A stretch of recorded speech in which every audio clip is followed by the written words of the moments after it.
Pride and Prejudice by Jane Austen, Chapter 36. If Elizabeth, when Mr. Darcy gave her the letter, did not expect it to contain a renewal of his offers, she had formed no expectation at all of its contents. But such as they were, it may well be supposed how eagerly she went through them, and what a contrariety of emotion they excited. Her feelings, as she read, were scarcely to be defined. With amazement did she first understand that he believed any apology to be in his power, and steadfastly was she persuaded that he could have no explanation to give, which a just sense of shame would not conceal. With a strong prejudice against everything he might say, she began his account of what had happened at Netherfield. She read with an eagerness which hardly left her power of comprehension, and from impatience of knowing what the next sentence might bring, was incapable of attending to the sense of one before her eyes.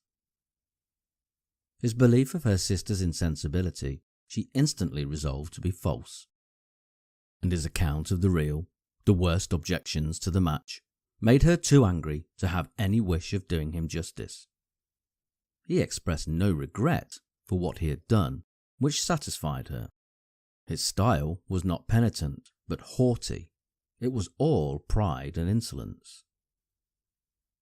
But when this subject was succeeded by his account of Mr. Wickham, when she read, with somewhat clearer attention, a relation of events which, if true, must overthrow every cherished opinion of his worth, and which bore so alarmingly an affinity to his own history of himself, her feelings were yet more acutely painful and more difficult of definition.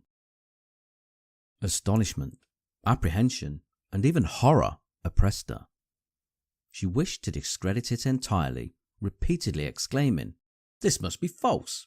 This cannot be! This must be the grossest falsehood!" And when she had gone through the whole letter, though scarcely knowing anything of the last page or two, put it hastily away, protesting that she would not regard it, that she would never look in it again. In this perturbed state of mind, with thoughts that could rest on nothing, she walked on. But it would not do. In half a minute the letter was unfolded again, and collecting herself as well as she could, she again began the mortifying perusal of all that related to Wickham, and commanded herself so far as to examine the meaning of every sentence. The account of his connection with the Pemberley family was exactly what he had related himself, and the kindness of the late Mr. Darcy, though she had not before known its extent, agreed equally well with his own words. So far each recital confirmed the other, but when she came to the will, the difference was great. What Wickham had said of the living was fresh in her memory, and as she recalled his very words, it was impossible not to feel that there was gross duplicity on one side or the other, and for a few moments she flattered herself that her wishes did not err. But when she read, and reread with the closest of attention, the particulars immediately following of Wickham's resigning all pretensions to the living, of his receiving in lieu so considerable a sum as £3,000, again was she forced to hesitate.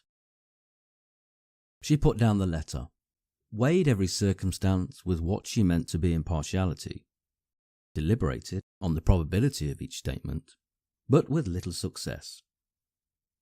On both sides it was only assertion. Again she read on. But every line proved more clearly that the affair, which she had believed it impossible that any contrivance could so represent as to render Mr. Darcy's conduct in it less than infamous, was capable of a turn which must make him entirely blameless throughout the whole. The extravagance and general profligacy which he scrupled not to lay at Mr. Wickham's charge exceedingly shocked her. The more so, as she could bring no proof of its injustice.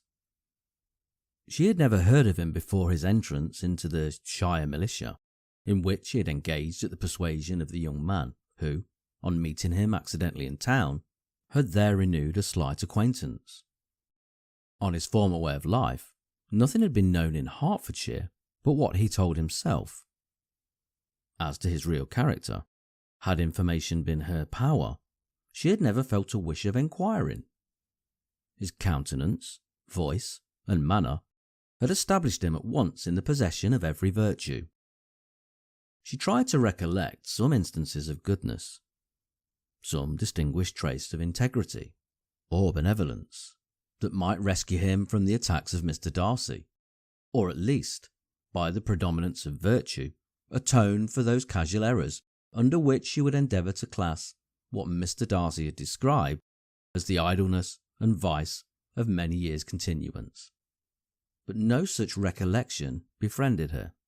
She could see him instantly before her, in every charm of air and address, but she could remember no more substantial good than the general approbation of the neighbourhood, and the regard which his social powers had gained him in the mess. After pausing on this point a considerable while, she once more continued to read.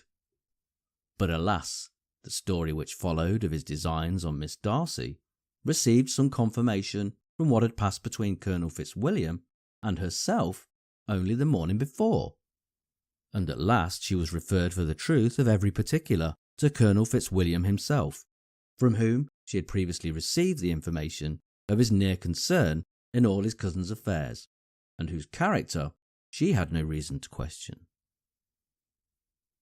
At one time she had almost resolved on applying to him, but the idea was checked by the awkwardness of the application, and at length wholly banished by the conviction that Mr. Darcy would never have hazarded such a proposal if he had not been well assured of his cousin's corroboration. She perfectly remembered everything that had passed in conversation between Wickham and herself in their first evening at Mr. Phillips's. Many of his expressions were still fresh in her memory. She was now struck with the impropriety of such communications to a stranger, and wondered it had escaped her before. She saw the indelicacy of putting himself forward as he had done, and the inconsistency of his professions with his conduct.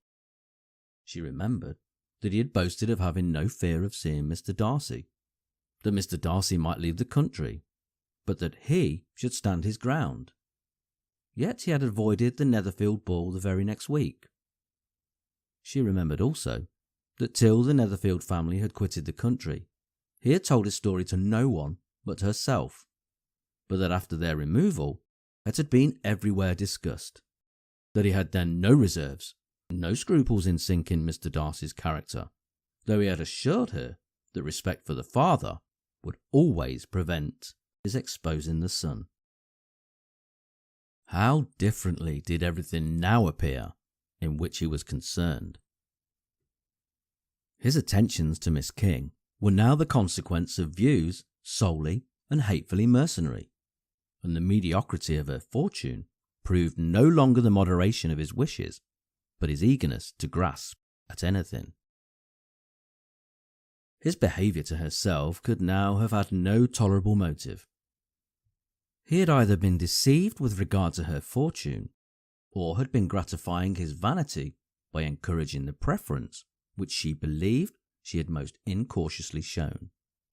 Every lingering struggle in his favour grew fainter and fainter, and in farther justification of Mr. Darcy, she could not but allow that Mr. Bingley, when questioned by Jane, had long ago asserted his blamelessness in this affair, that proud and repulsive as were his manners, she had never, in the whole course of their acquaintance, an acquaintance which had latterly brought them much together, and given her a sort of intimacy with his ways, seen anything that betrayed him to be unprincipled or unjust, anything that spoke of him of irreligious or immoral habits, that among his own connections he was esteemed and valued, that even Wickham had allowed him merit as a brother, and that she had often heard him speak so affectionately of his sister as to prove him capable of some amiable feeling, that had his actions been what Wickham represented them, so gross a violation of everything right could hardly have been concealed from the world,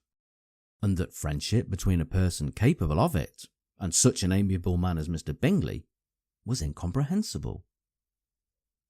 She grew absolutely ashamed of herself.